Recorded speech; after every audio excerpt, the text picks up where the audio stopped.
Je ne parle pas beaucoup, monsieur, mais je sais cuisiner. Le rancher solitaire la regarda, puis dit, vous êtes engagé, et vous êtes chez vous. Territoire du Nouveau-Mexique, fin de l'été 1879. Le soleil commençait tout juste à descendre derrière les collines poussiéreuses, projetant de longues ombres sur les plaines. Le vent soulevait la terre rouge de la route, la faisant tourbillonner en petits tourbillons qui dansaient sur les ornières des chariots et l'herbe sèche. La chaleur était retombée, mais l'air collait encore à la peau comme un vieux manteau usé. Owen Booker se tenait sous le porche de sa maison, les bottes bien ancrées, les bras croisés, regardant le vent se calmer. Il réparait les gonds de la porte de la grange quand il l'entendit. Un coup, pas fort, juste assez pour être sûr. Il se retourna. Au bord de son porche, debout comme si elle pouvait s'effondrer d'un moment à l'autre, se tenait une fille, 19, peut-être 20 ans, maigre comme un clou, des bottes presque sans semelle, un châle si usé que la frange volait comme des toiles d'araignée dans la brise. Dans ses mains, elle serrait un pot en fonte contre elle comme s'il était en or. Elle ne souriait pas. Elle ne suppliait pas. Sa voix était cassée, mais son regard tenait bon. Je ne parle pas beaucoup, monsieur, mais je sais cuisiner. Owen ne dit rien. Il l'observa. La façon dont ses lèvres étaient gercées, dont ses genoux tremblaient sans jamais céder. Comment ses mains étaient couvertes d'ampoules mais serraient encore ce pot comme s'il était le dernier souvenir de sa mère qui lui restait. Il fronça les sourcils. Non. Al, dit-elle, douce comme une prière. Il regarda derrière elle, sur le sentier. Pas de chariot, pas de mulet, rien que la poussière et le soleil couchant. T'as de la famille? Elle secoua la tête une fois. Il baissa les yeux sur ses doigts nus serrant l'anse du pot. Le rebord était incrusté de suie comme s'il avait vu plus de feu de camp que de cuisine. Pendant un long souffle, rien ne passa entre eux, seulement le silence et le grincement du bois dans le vent. Puis il s'écarta. Vous êtes engagé, dit-il, avant d'ajouter avec une douceur qui ressemblait presque à une reddition. Et vous êtes chez vous. Les épaules d'Ellie s'affaissèrent, non pas de défaite, mais comme quelqu'un qui dépose un poids porté trop loin. Elle s'avança, ses bottes ne faisant presque aucun bruit sur le bois. Il ne prit pas sa main. Il n'en demanda pas plus. Elle passa devant lui, ses yeux scrutant le porche, la porte, les coins. Elle entra dans la maison comme quelqu'un qui marche sur la pointe des pieds dans un souvenir. À l'intérieur, l'endroit était propre mais froid. Peu de meubles, pas de fleurs. Une bouilloire rouillait sur le feu arrière. L'âtre était balayé mais inutilisé. Elle s'arrêta sur le seuil, se tournant légèrement. Où dois-je dormir? Owen montra la pièce du fond. Il y a un lit de camp. Les draps sont propres. L'eau est dans la bassine. Demain on parle des tâches. Ce soir tu manges. Elle hocha une fois la tête et disparut au bout du couloir. Owen resta seul un moment, le soleil maintenant à moitié couché. Il regarda le ranch. Des champs secs, 2 vaches, un poulailler à moitié effondré, et un silence qui avait duré trop d'hiver. Puis il rentra, ferma la porte derrière lui, et pour la première fois depuis longtemps, ne la verrouilla pas. L'odeur du pain était la première chose dont Ellie se souvenait de son enfance. Chaude, épaisse, montant à travers les fentes des lames du plancher.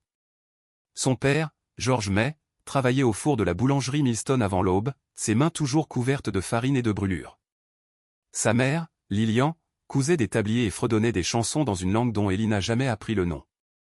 Ils étaient pauvres, mais ils étaient ensemble jusqu'à l'hiver 74, quand la toux de sa mère devint sanglante et que le médecin dit qu'il n'y avait rien à faire. Ellie avait 14 ans quand elle a regardé son père appliquer des compresses froides sur un front qui ne les sentait plus. Elle enterra sa mère dans une tombe de pauvre avec une croix en bois sculptée dans la palette à pain de son père. Puis vint l'effondrement de la mine 2 ans plus tard. George avait pris un deuxième travail, creusant pour le charbon afin de rembourser les dettes des médicaments de Lillian. Ils n'ont jamais retrouvé ses jambes. Ellie avait 16 ans quand elle se retrouva seule. Elle essaya de garder la boulangerie.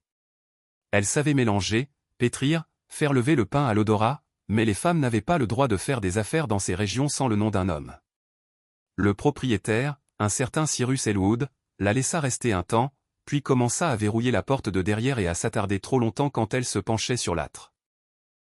Elle partit une nuit avec des bleus sous son col et le pot en fonte que sa mère utilisait autrefois pour cuire les murs. C'était tout ce qu'elle avait. Elle marcha d'abord vers l'est, vers Adonesfork, pensant que l'église pourrait peut-être l'aider. Mais la femme du révérend serra sa Bible contre elle quand Ellie s'approcha, et un garçon à l'épicerie cria « Y a pas de Marie qui suivra celle-là ». Elle mendia en silence. Elle tendait le pot. À la ville suivante, elle proposa de cuisiner en échange du gîte. L'aubergiste la laissa faire la vaisselle. La troisième nuit, il ouvrit sa porte sans frapper. Elle lui cassa le nez avec une louche et s'enfuit avant l'aube. 3 villes, 4 jours. De la neige dans les manches, des ampoules dans les bottes. Elle dormit dans des granges sous des chariots. Une fois derrière la forge d'un maréchal ferrant, où un ivrogne lui lança sa bouteille de whisky parce qu'elle ronflait. Quand elle arriva devant la barrière en bois d'un ranch au bout de nulle part, ses lèvres étaient fendues. Son ventre avait oublié ce qu'était un repas chaud. Elle se tenait devant la clôture, une main agrippant le pot en fonte, l'autre tirant son châle serré sur ses côtes. « Je ne veux pas de ta pitié » murmura-t-elle à personne. « Juste ton feu. » Puis le monde bascula sur le côté. Elle ne se souvenait pas de la chute, seulement de la terre contre sa joue, du bruit des sabots, d'une voix grave et lointaine. Que quelqu'un aille chercher de l'eau. Quand elle se réveilla, ce ne fut pas pour le lever du soleil. C'était trop calme, trop chaud. L'odeur d'avoine bouillant sur un poêle, une pièce au mur de pierre, une couverture qui sentait le cèdre, et un homme aux mains rugueuses déposant son pot à côté de l'âtre comme s'il était en verre. Il ne l'avait pas pris.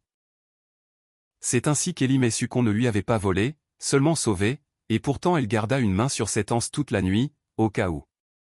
La porte grinça quand Owen l'ouvrit, révélant une pièce enveloppée d'ombre et de poussière. « Tu peux rester ici » dit-il simplement, hochant la tête vers le lit sans croiser son regard. Sa voix était posée, mais la façon dont il s'attarda sur le seuil suggérait que la pièce signifiait plus que les quelques mots prononcés à voix haute. Ellie entra, ses pieds nus effleurant les lames du plancher fraîches, usées par des années de pas silencieux. L'air portait la plus infime trace de lavande, longtemps fanée mais obstinément persistante. Le lit était bien fait dans le coin, une courte pointe cousue main tendue dessus, les bords intacts par un sommeil récent. Un apron en dentelle était posé sur la table de nuit, jauni par le temps. Une étagère au mur contenait une brosse à cheveux en bois, un miroir fêlé et une paire de gants brodés, raides de vieillesse et raides de souvenirs. C'était à elle. Ellie demanda doucement, non pas pour être indiscrète, juste pour confirmer ce que la pièce lui disait déjà. La façon dont un lieu peut chuchoter la perte sans dire un mot. Owen fit un très léger signe de tête, ses yeux ne quittant pas le chambranle de la porte. Ma femme Clara. La fièvre l'a emportée, au printemps 74. Ellie baissa les yeux, sa voix petite. Je la garderai propre. Je le promets. Il resta là un instant de plus, puis se retourna sans un mot et la laissa seule dans la pièce où vivaient encore les fantômes. Elle resta dans le silence longtemps, passant doucement sa main sur le bord de la commode, prenant soin de ne rien déplacer. La poussière collait à ses doigts. Elle s'approcha de la fenêtre, dont les vitres étaient marquées par le temps, et tira le rideau juste assez pour laisser entrer un filet de clarté lunaire. Puis, soigneusement, elle plia sa couverture sur la chaise et s'assit au bord du lit, incertaine d'être à sa place, mais reconnaissante de ne pas être dehors. Le lendemain matin, Ellie ouvrit la porte et trouva un fagot de petits bois et 2 œufs frais posés sur le banc juste devant. Pas de mots, pas de coups, juste là, comme une offrande silencieuse de quelqu'un qui ne savait pas comment dire bienvenue. Elle les apporta à l'intérieur et entra dans la cuisine, puis s'arrêta. Il y faisait plus froid qu'elle ne s'y attendait. L'âtre était éteint depuis longtemps. Des toiles d'araignée pendaient aux poutres du plafond. La cuisinière était recouverte d'une couche de cendres grises et douces, comme si le dernier feu s'était éteint silencieusement une nuit, et que personne n'avait eu le cœur de le rallumer. Des casseroles rouillées là où des crochets les tenaient autrefois fièrement, leurs anses pendantes comme des bras fatigués. Elle traversa la pièce lentement, ses doigts effleurant les comptoirs. Il y avait des marques de couteau sur le bois là où des oignons et des pommes avaient autrefois été hachés. Une boîte d'herbes séchées, non ouverte, était posée sur une étagère poussiéreuse. Elle la prit et la tourna dans sa main. Quelqu'un avait aimé cet endroit, puis l'avait laissé derrière lui. Elle retroussa ses manches et attacha ses cheveux, trouva un chiffon, fit bouillir de l'eau, frotta les comptoirs jusqu'à ce que le grain du bois réapparaisse. Elle ouvrit toutes les fenêtres, laissant entrer le pâle matin. Le vent était vif, mais il sentait bon le propre. C'était comme exhumer un souvenir. Elle trouva un bol bleu ébréché caché au fond d'un placard, le lava 2 fois, puis y cassa les œufs. Ses mains tremblaient, mais le rythme du fouet l'apaisa. Elle ajouta du sel d'un bocal presque plein, hacha finement des oignons, et bougeait comme quelqu'un qui avait toujours su travailler avec le feu et la faim. Alors que l'odeur des œufs et de la chaleur commençait à emplir l'air, elle tendit le bras et raccrocha un rideau décoloré par le soleil. Un triangle de lumière dorée se déversa sur le vieux plancher, accrochant quelque chose de glissé entre 2 livres. Elle se pencha. Une photographie, usée et molle sur les bords, tenait à peine dans le cadre. Une femme aux yeux doux et un garçon souriant timidement à côté d'elle. La femme d'Owen, son fils. Ellie la regarda longuement, puis baissa la tête. « Je prendrai bien soin de lui », murmura-t-elle. Elle n'était pas sûre de vouloir dire la photographie, la maison, ou le silence qui collait encore à ses os. Peut-être les 3. Plus tard dans la journée, le plancher grinça doucement quand Owen entra juste à l'intérieur de la cuisine, son ombre s'étirant vers l'âtre. Il s'arrêta, renifla l'air, pas intrusif, juste curieux. « Tu as utilisé le thym, dit-il. Plus une affirmation qu'une question. Ellie, essuyant la farine de son tablier, leva les yeux. Il était encore bon. Il hocha une fois la tête. Clara aimait le thym dans ses œufs. Elle croisa son regard. Alors je continuerai à l'utiliser. Owen repartit sans un mot de plus, ses bottes résonnant doucement sur le porche. Cette nuit-là, Ellie remarqua que le petit bois près du poêle était empilé un peu plus haut, plus soigneusement, et elle laissa mijoter le ragoût un peu plus longtemps, laissant la chaleur s'installer profondément dans les murs et peut-être en lui. La neige s'était adoucie dehors, le vent mourant dans un silence qui permit au ranch de respirer à nouveau. À l'intérieur, l'air se réchauffait non seulement par le feu, mais par quelque chose d'inconnu, un parfum qui n'avait pas visité ces murs depuis des années. C'était une odeur de foyer, des os de poulet qui mijotaient doucement, le romarin tissant sa promesse subtile à travers la vapeur montante, et la douceur légère du pain de maïs frais refroidissant près de l'âtre.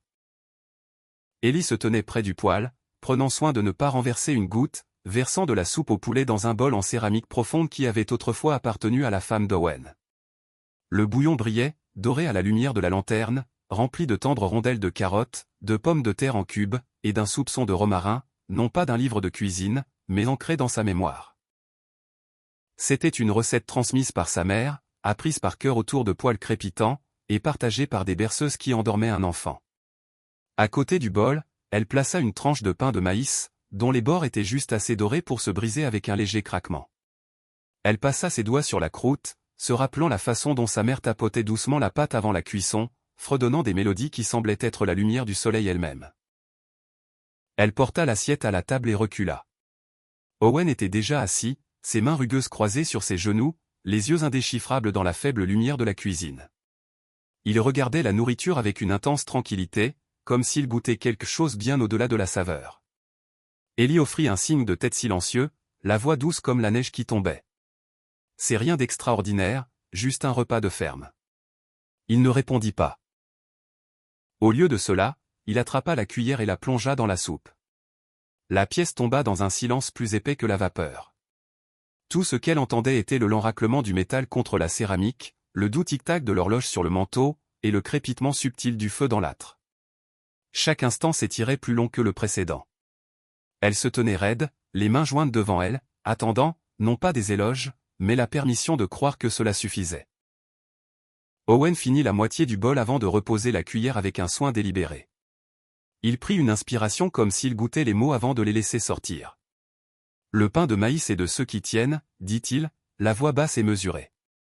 Les épaules d'Ellie se détendirent tandis qu'elle hochait la tête. Farine de maïs et sein doux, pas d'œufs, l'astuce de maman quand les poules ne pondaient pas, il écouta, les yeux sur le bol avant de le pousser vers elle. Bonne soupe. Son cœur bondit, mais sa voix resta petite. Merci. Il se leva alors, remit sa cuillère dans le bol, et sortit dans le froid. La porte moustiquaire claqua doucement derrière lui. Ellie expira, les épaules s'affaissant tandis que la tension quittait son corps. Elle se retourna vers l'évier, traînant le bol derrière elle, toujours sur ses gardes comme si elle attendait le moment où il changerait d'avis. Mais elle sentit plutôt quelque chose s'installer, quelque chose comme de l'espoir. Plus tard dans la nuit, elle traversa la cuisine, une bougie à la main et une couverture bien serrée autour des épaules. Sur une impulsion, elle s'arrêta sur le seuil, sentant plutôt que voyant.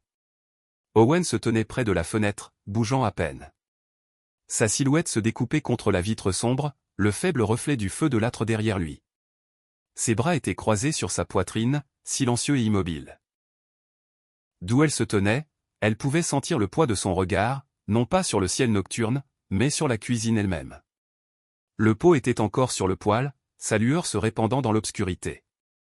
L'arôme du thym flottait dans l'air, doux et terreux. Il ne la vit pas debout là, mais Ellie vit tout. La façon dont sa mâchoire était ferme, la façon dont ses épaules s'étaient un peu relâchées. Ce n'était pas un homme méfiant envers sa cuisine ou ses mains. C'était un homme qui n'avait laissé rien ni personne s'approcher depuis de nombreuses années. Un homme qui avait construit des murs de silence, brique après brique minutieuse, pour se protéger des trahisons du monde. Et maintenant elle réalisait qu'il craignait qu'apprécier quelque chose de simple, un bol de soupe chaud, une tranche de pain de maïs tiède, une cuisine silencieuse remplie de vie ordinaire, ce soit risqué de se souvenir de ce qu'il avait perdu. Elle déglutit, les yeux fixés sur son reflet. Elle murmura dans la pénombre, des mots à peine plus forts qu'un souffle. Tu peux avoir confiance dans les petites choses, Owen. Juste les petites choses. Derrière elle, le feu ne mourut pas. Il crépita doucement, une promesse qu'une certaine chaleur pouvait revenir, et que certaines pertes pouvaient être guéries, un repas silencieux à la fois. Le ciel nocturne se déployait, vaste sur les plaines, les étoiles piquant le velours sombre comme si quelqu'un avait cousu de la lumière dans les cieux. Le vent était doux pour une fois, se recroquevillant autour du porche comme un vieux chien se reposant à leurs pieds. Ellie était assise sur la première marche, le châle enroulé autour des épaules, les genoux remontés contre sa poitrine.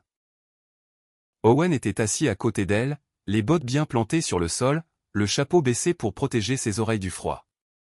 Ils avaient soupé en silence, des navets rôtis, un reste de ragoût, et des tranches de pain de maïs du matin.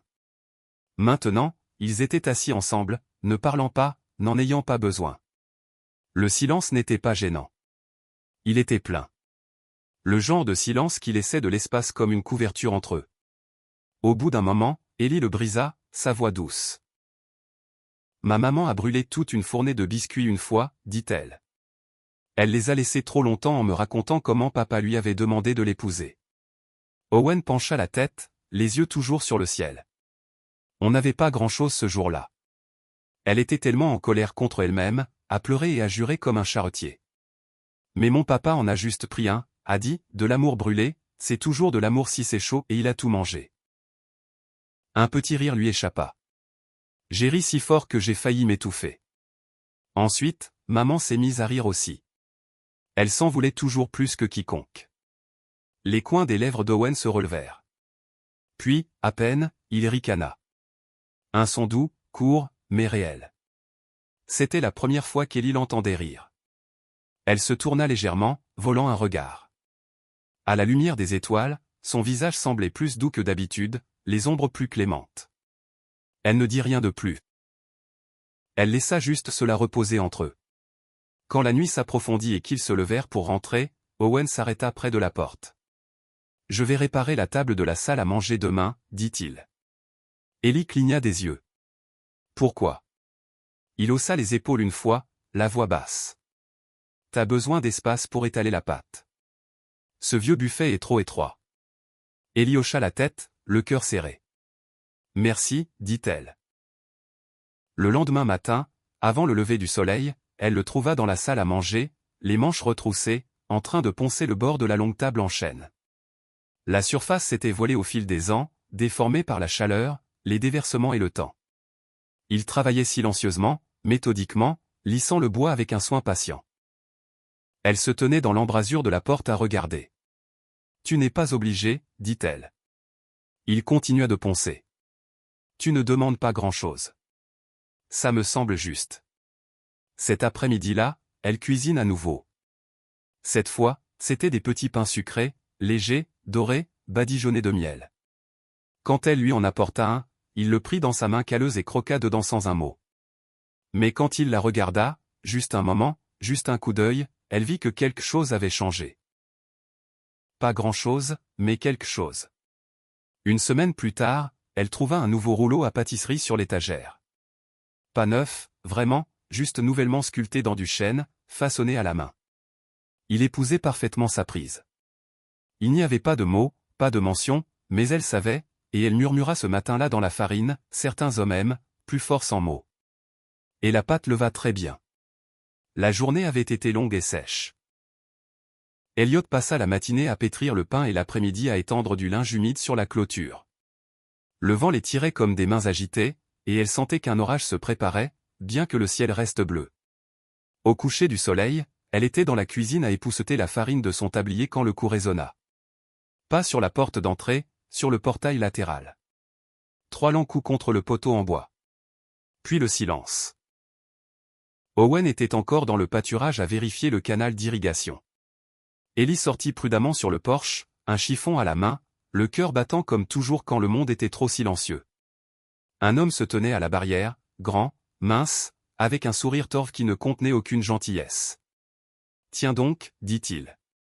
Ça par exemple, une surprise. » Ellie se figea.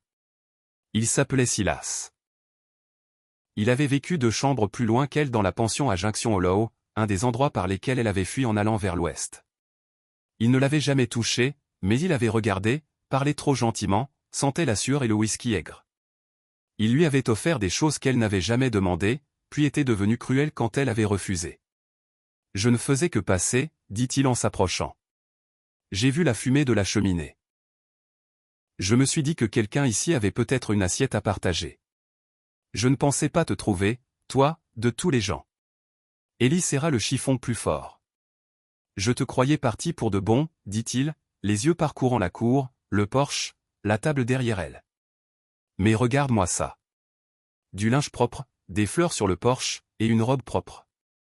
Tu dois t'en sortir pas mal. » Elle ouvrit la bouche, mais rien n'en sortit. « Tu cuisines toujours ? Je me souviens de ce ragoût que tu avais fait pour la vieille veuve du 2e étage. Ça sentait comme un dîner du dimanche. » Silas se pencha légèrement, son ton baissant. « Drôle que tu n'aies jamais dit au revoir en partant. Je croyais qu'on était amis. » Ellie recula d'un pas, puis des bruits de bottes, fermes, déterminés. Owen. Il était revenu du pâturage silencieusement, comme si la terre elle-même l'avait prévenu. Sa chemise était humide de sueur, un gant à moitié enlevé, ses yeux verrouillés sur Silas. Il ne parla pas un instant, se contentant de se déplacer pour se tenir à côté d'Ellie. Puis il fit quelque chose qu'elle n'oublierait jamais. Sans un mot, il posa doucement sa main sur son épaule. Un petit geste, mais il disait tout. Quand il parla enfin, sa voix était calme mais ferme. « Elle ne va nulle part, dit-il. Elle travaille ici. Elle est chez elle ici. » Silas cligna des yeux. Le charme sur son visage vacilla, puis disparut. « Eh bien, je ne voulais pas insinuer quoi que ce soit, marmonna-t-il en reculant d'un pas, je ne faisais que passer. » Il toucha le bord de son chapeau. « Bonne chance à vous, mademoiselle Ellie. » Puis il tourna les talons et s'éloigna dans la poussière. Ellie resta immobile, sa respiration coincée quelque part entre sa poitrine et sa gorge. Owen ne dit rien de plus. Il ne resserra pas sa prise, ne la regarda pas, garda juste sa main là quelques secondes de plus, puis la retira et recula, lui laissant de l'espace. Elle se tourna vers lui. « Merci, dit-elle, la voix tremblante. »« Tu ne me dois pas de remerciements, répondit-il. Une bonne cuisinière mérite une cuisine sûre. » Mais ses yeux en disaient plus long. Plus tard dans la nuit, après le souper, Ellie se tenait près de la fenêtre et regardait l'horizon, se demandant si Silas était vraiment parti, s'il avait dit quelque chose à quelqu'un, s'il reviendrait. Owen était dans l'atelier à affûter des outils. Mais quand elle entra dans la cuisine le lendemain matin, elle trouva un fer à cheval neuf accroché au-dessus de la porte de derrière, une garde silencieuse, un signe de protection, et elle sut sans avoir besoin de demander qu'Owen l'avait mis là. Elle toucha la courbure du fer, puis alla raviver le feu. Pour la première fois de sa vie, quelqu'un s'était levé pour elle sans exigence, sans condition, simplement parce qu'elle était là, simplement parce qu'elle comptait. Et cela fit toute la différence. Le soleil matinal rampait à travers la fenêtre de la cuisine, peignant le plancher de bois de ruban d'or. Ellie se tenait pieds nus près du comptoir, ses manches retroussées, ses doigts saupoudrés de farine. La pâte était prête, molle, riche en babeur et en beurre, et le vieil emporte-pièce en fer blanc attendait à côté d'elle. Derrière elle, Owen s'attardait près de la porte, les bras croisés, l'expression indéchiffrable. Tu as dit que tu n'avais jamais appris à faire la pâtisserie, dit-elle sans se retourner. Non, admit-il, j'ai toujours été plus doué pour brûler les choses que pour les dorer. Elle sourit et tapota la pâte. Alors aujourd'hui on répare ça. Il hésita, puis s'avança, tirant maladroitement une chaise pour s'asseoir à côté d'elle à la longue table. Ellie le guida à travers chaque étape, sa voix calme et patiente. Couper, presser, plier. Ne pas trop travailler. Le beurre doit rester froid. Owen écoutait attentivement, essayant de suivre chacun de ses mouvements, mais ses grandes mains étaient maladroites. Un biscuit sortit de travers, un autre trop fin. Elle rit. Pas cruel, pas moqueur, juste chaleureux. Celui-là, on dirait le Kansas après les inondations, taquina-t-elle doucement. Il le regarda, pencha la tête, et rit doucement dans sa barbe. Toujours mieux que le dernier. Le progrès, dit-elle, les yeux pétillants. Le four réchauffa la pièce, et bientôt l'odeur de la cuisson emplit l'air, riche, beurrée, légèrement sucrée. Elle les enveloppa comme un souvenir de foyer. Ils restèrent assis côte à côte pendant que les biscuits doraient, parlant de tout et de rien. Ellie lui parla du vieux tablier de sa mère, comment il avait été rapiécé tant de fois qu'il ressemblait à une courte pointe. Owen lui parla de son premier cheval, une jument têtue nommée June, qui refusait d'aller nulle part sans une carotte. « T'as toujours ce tablier ?» demanda-t-il, la regardant tranquillement. Ellie baissa les yeux. « Non, c'est une des choses que j'ai dû laisser derrière moi. » Il hocha la tête, ne dit rien de plus. Quand les biscuits furent prêts, elle les sortit du four et les posa sur un torchon pour les refroidir. Owen tendit la main pour en prendre un avant qu'il ne soit froid, se brûlant les doigts. « Chaud » marmonna-t-il en retirant vivement la main. « Je t'avais prévenu » dit-elle, riant à nouveau. Il souffla sur le biscuit et essaya de nouveau. Cette fois, il réussit à mordre. Son visage changea. Pas dramatiquement, mais assez. « C'est bon » dit-il comme surpris. « Bien sûr que oui. » dit-elle avec une fausse offense. « Qu'est-ce que tu croyais ? Je te nourris depuis toutes ces semaines. » Il mâcha un moment, puis dit, « Celui-ci est différent. » Ellie s'arrêta. « En quoi ? » Il a le goût de quelque chose de nouveau, répondit-il. Pas juste de la nourriture, comme le début de quelque chose. Je ne sais pas, alors, elle rougit et regarda ses mains. Le lendemain matin, Ellie entra dans la cuisine s'attendant à l'habituel, du bois de chauffage, des œufs, peut-être un petit pot de confiture, mais autre chose l'attendait, un petit paquet ficelé, posé bien droit au centre de la table. Elle le déballa lentement. À l'intérieur se trouvait un bouquet de fleurs sauvages, du trèfle, de l'aça.